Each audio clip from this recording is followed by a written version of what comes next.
ওয়াকআপ আইনের বিরুদ্ধে আমরা দেখলাম যে আপনি সুপ্রিম কোর্টে গিয়েছিলেন। আমাদের দর্শকদের জন্য আপনি কি দেখেছেন, কি হয়েছে, কি কথা হয়েছে একটু বলুন খুলাসা করে। সুপ্রিম কোর্টে আমি গিয়েছিলাম, আমি পূর্বেও জানিয়েছি এই আইনকে রদ করার জন্য দুটো পন্থা। একটা মাঠে ময়দানে গণতান্ত্রিক প্রক্রিয়ায় ধর্মনিরপেক্ষতা বজায় রেখে শান্তিপূর্ণ প্রোটেস্ট করে দিতে হবে, যাতে কেন্দ্র সরকার বাধ্য হয়ে প্রত্যাহার করে। আর একটা আইনের মাধ্যমে যে অর্থাৎ সর্বোচ্চ বিচারালয় সুপ্রিম কোর্টের মাধ্যমে যে আইন তৈরি হয়েছে সংবিধান বহির্ভূত, যুক্তরাষ্ট্রীয় পরিকাঠামোকে আঘাত দিয়ে একটা নির্দিষ্ট ধর্ম তথা মুসলিম সম্প্রদায়ের উপরে যে আঘাত নেমে আসছে এটাকে আটকানো যাবে। দুটোতেই আমরা প্র্যাকটিস করছি। আমরা গণতান্ত্রিক প্রক্রিয়ায় মাঠে ময়দানে শান্তিপূর্ণ আন্দোলন করছি, যদিও আমাদের আন্দোলনে ভাঙড়ে পুলিশ ইচ্ছাকৃতভাবে তৃণমূল কংগ্রেসের সহযোগিতা নিয়ে হিংসা ছড়িয়েছে, সেই নিয়ে আমরা কাউন্টার আইনি পদক্ষেপ আমরা নেব। আর একটা কি, আমি মামলা করতে গিয়েছি, আপনারা আমার পিটিশন নাম্বার সব দেখেছেন। প্রথম দিন আমি যখন ঢুকেছিলাম প্রায় 2.5 ঘন্টা কেন্দ্র সরকারের পক্ষ থেকে যারা আইনজীবী ছিলেন এবং আমাদের পক্ষ থেকে যারা বিভিন্ন যারা পিটিশনার তাদের পক্ষে আলোচনা অনেক হয়েছে। দ্বিতীয় দিনও আলোচনার পরে দুটো জিনিসের ওপরে এক প্রকার স্টে হয়েছে। প্রথমটা হচ্ছে কি, সেন্ট্রাল ওয়াকআপ কাউন্সিল এবং যে সমস্ত ওয়াকআপ বোর্ডগুলো আছে নতুন করে তারা কোনো ফরমেশন করতে পারবে না। যে অভিযোগটা রেখা হয়েছিল যে ইচ্ছাকৃতভাবে ওই সেন্ট্রাল ওয়াকআপ কাউন্সিল বা বোর্ডে ভিন্ন ধর্মের মানুষ ঢুকিয়ে, যেটা শুধুমাত্র মুসলিম ভাবেকে আঘাত দিচ্ছে না, যে দ্য রিলিজিয়াস এন্ডোমেন্ট অ্যাক্ট যেটা আছে 1863 সেটাকে যেমন আঘাত দেওয়া হচ্ছে, এবং বিভিন্ন ধর্মীয় সম্পত্তিগুলোকে মন্দির, মসজিদ, গির্জা বা এই ধরনের যেগুলো রিলিজিয়াস এন্ডোমেন্ট আছে সেখানে বলা হচ্ছে, যেমন দ্য উত্তরপ্রদেশ কাশী বৈষ্ণব টেম্পল অ্যাক্ট 1900 কত সালে তৈরি হয়েছে, ওখানে সরাসরি বলা আছে অহিন্দু ওই বোর্ডে থাকতে পারবে না। কর্ণাটকাতে, মধ্যপ্রদেশে, উড়িষ্যাতে, আপনার বিভিন্ন স্টেটে হিন্দু মুসলিম নির্বিশেষে বিভিন্ন সম্প্রদায়ের যেগুলো আছে, শিখেদের ভাইদের আলাদা করে আছে, খ্রিস্টান ভাইদের আলাদা করে আছে, বুদ্ধিস্ট ভাইদের আলাদা করে আছে, জৈনদের আলাদা করে আছে, সবেদের আলাদা যে রিলিজিয়াস সেন্টিমেন্টগুলো আছে সেগুলো তাদের ধর্মের মানুষই থাকতে পারবে।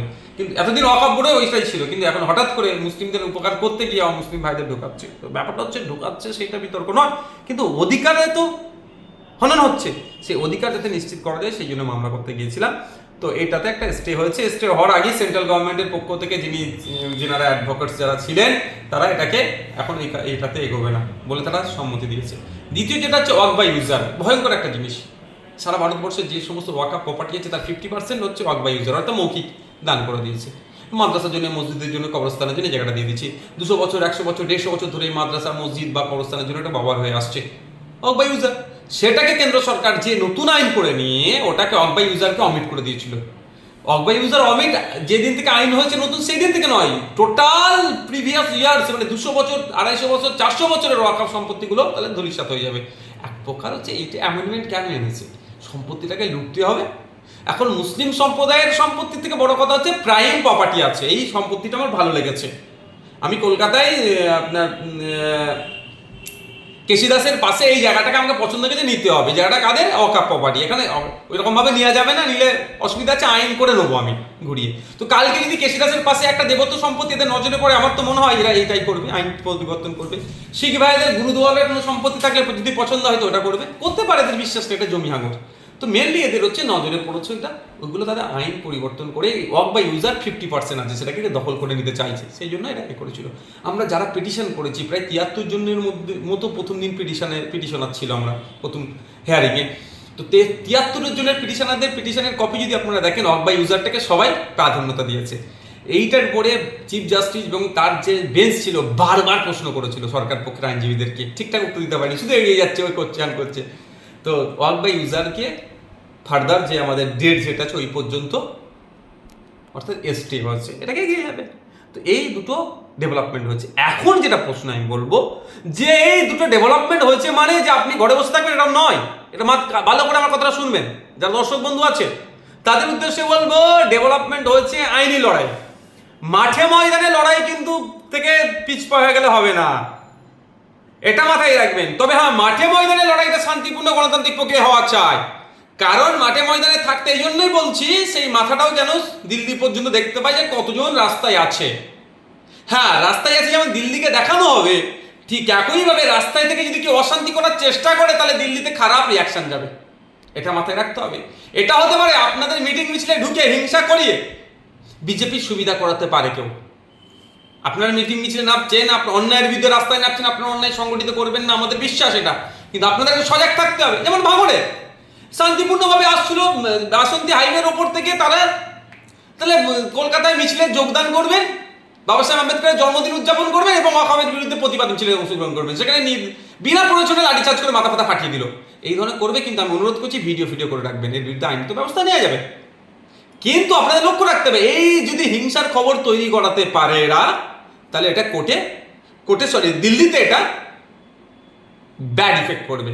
সুতরাং দুটো ডেভেলপ হয়েছে, মানে এই নয় যে আপনারা বিশাল কিছু জয় হয়ে গেছে, এটা অনেক বাকি। আইনি লড়াই অনেক বাকি, মাঠে ময়দানের লড়াই বাকি।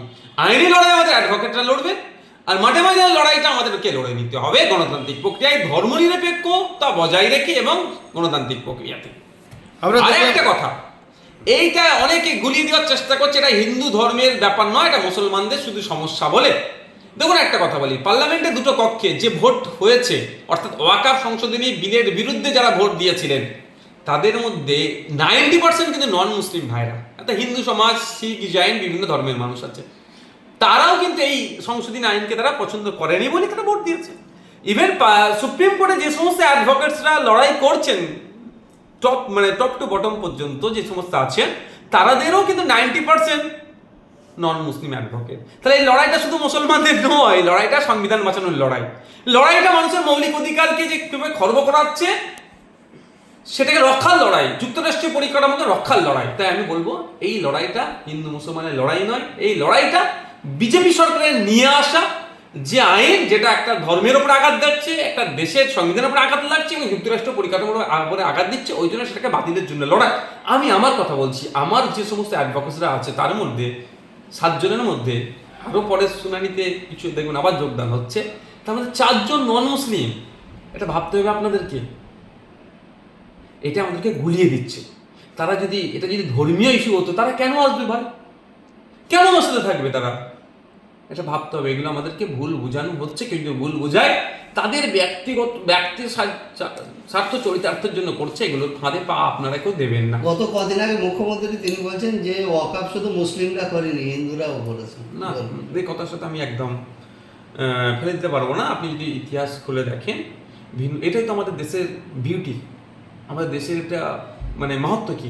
মুসলিম ভাইরা বিহারে 2.5 কোটি টাকা দিয়ে মহাবীর যিনি আছেন তার মন্দির করে দিচ্ছে, মহাবীর জেন ওনার মন্দির করে দিচ্ছে। আপনি মালদাতে চলে যাবেন, মুর্শিদাবাদে চলে যাবেন, বর্ধমানে, বিভিন্ন জায়গাতে যাবেন, মন্দিরের জন্য মুসলিম ভাইরা জায়গা ছেড়ে দিচ্ছে।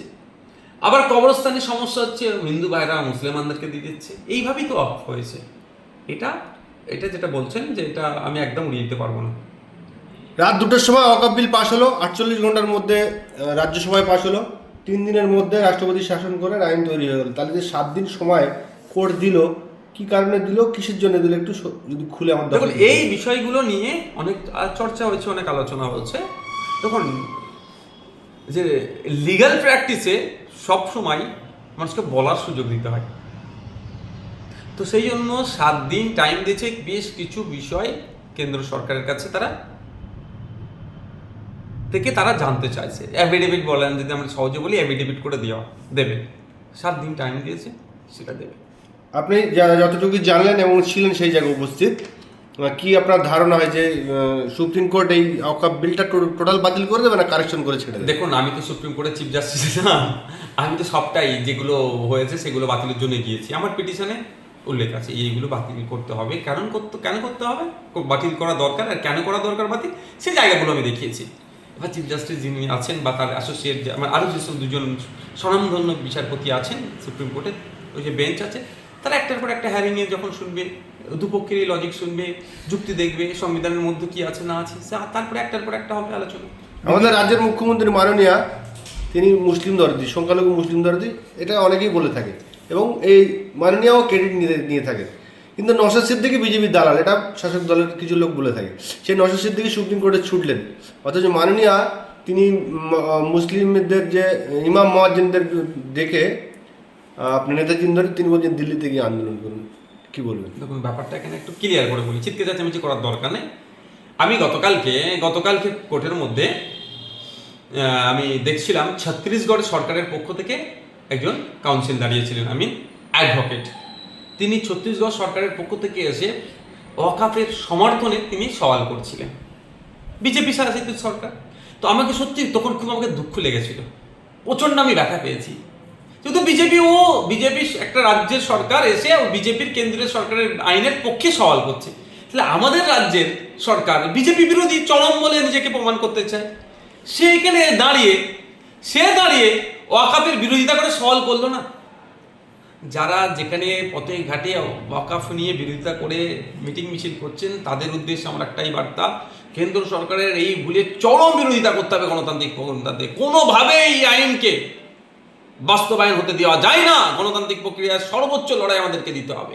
সাথে সাথে এই লড়াইটা একটু সহজতর হয়ে যাবে যদি 10.5 কোটি জনগণের জনপ্রতিনিধি যদি সুপ্রিম কোর্টে যায়, অর্থাৎ সরকার যদি যায়, এটা যাতে আমাদের সরকার যায়, সেই জন্য সম্ভবত 5 দিনের একটা টাইমও আছে। এই 5 দিনের মধ্যে যদি কোনো সুযোগ আছে মনে হয়, তো যদি আবার আগামীতে থাকতে পারে নিশ্চিতভাবে, তো যদি সরকার যায়, এটা পজিটিভ হবে আমাদের জন্য।